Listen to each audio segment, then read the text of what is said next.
లేదు అని అంటారు. ఆ సంధ్య అంటే ఏంటో తెలియదు ఎవరికి. సంధ్య అంటే ఇందులో కొన్ని మంత్రాలు ఉంటాయి, సంధ్య మంత్రాలు. సో పొద్దున లేవగానే సంధ్య చెయ్యాలి, స్నానం చేసుకుని సంధ్య చేయాలి. సో చదువు లేదు సంధ్య లేదు అని అంటారు కదా. ఆ సంధ్య అని ఏంటంటే దేవుడికి కనెక్ట్ అయ్యే మంత్రాలు అనమాట. అవి దేవుడికి బ్రహ్మయజ్ఞం అని చెప్పాను కదా, అవి సంధ్యా మంత్రాలు అనమాట. అది కంపల్సరీ చదవాలి అందరూ సంధ్య.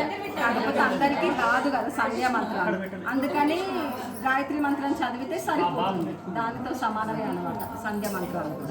మామూలుగా ఇప్పుడు కాశ్మీర్ ఫైల్స్ సినిమాలో చూపించారు కదా, అమ్మాయి బురక వేసుకుని తినే ముందు ఏదో చదువుతుంది మంత్రము.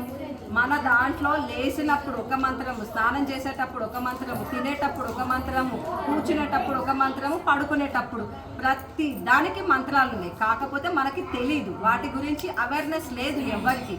అవి తెలుసుకుని మనము మన పిల్లలకి చెప్తే ఎవరి దాంట్లోకి వెళ్ళాల్సిన అవసరం లేదు, మనది మనమే చక్కగా దిద్దుకోవచ్చు. అది అంతే, మనం నేర్పించక పిల్లలకి తెలియట్లేదు అంతే. ఎవ్వరికి కూడా తెలీదు అసలు సామాన్యంగా అయితే.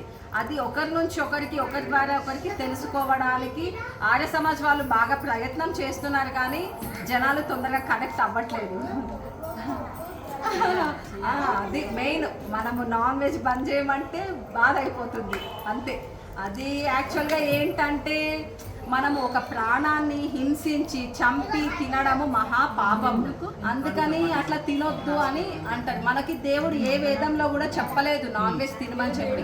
ఆకులు అలమలు తిని బ్రతుకుమని చెప్పింది. వెనకటి ఋషులు ఎట్లా బతికినారు, అడవిలలో కూడా ఉన్నారు కదా వాళ్ళు. అంటే వాళ్ళకి ఇవన్నీ ఏమి లేవుగా, వండుకోవడం కూడా లేదు వాళ్ళకి. ఏ పళ్ళు దొరికితే ఏ కాయ దొరికితే అవి తినేవాళ్ళు అంతే. నాన్ వెజ్ ఇప్పుడు సపోజ్ మన పిల్లల్ని ఎవరైనా తీసుకెళ్ళి ఏదో చేస్తుంటే మనం ఎంత బాధపడతాం, అవి కూడా అంతే. వాటి పిల్లలని వాటి తల్లులని దూరం చేస్తుంటే మొత్తుకుంటుంటాయి. కాకపోతే మనకు తెలీదు. అదే మనలాగా నోరు ఉండుంటేనా అవి కూడా చెప్పేవి. మనలాగా చేతులు కాలుంటే అవి కూడా మనం ఏదో ఒకటి చేసేవి, కానీ మూగ జీవాలు కాబట్టి ఏమీ అనలేకపోతున్నాయి. సో దాంతో జనాలు ఇష్టం వచ్చినట్టు చేస్తున్నారు. అవేవో మనం తినడానికే పుట్టాయి అన్నట్టు. యాక్చువల్గా అది కాదు. మనము ఈ జన్మలో మంచి కర్మలు చేస్తే నెక్స్ట్ జన్మలో మనిషిలాగా పుడతాం.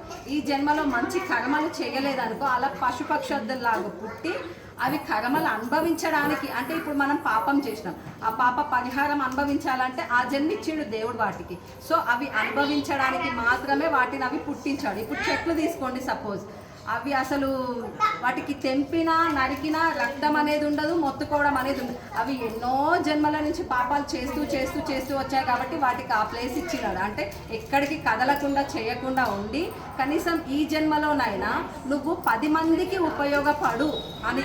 ఇప్పుడు చెట్లు మనకి ఆక్సిజన్ ఇస్తాయి, పండ్లు ఇస్తాయి, కాయగూరలను ఇస్తాయి, అన్ని ఇస్తాయి.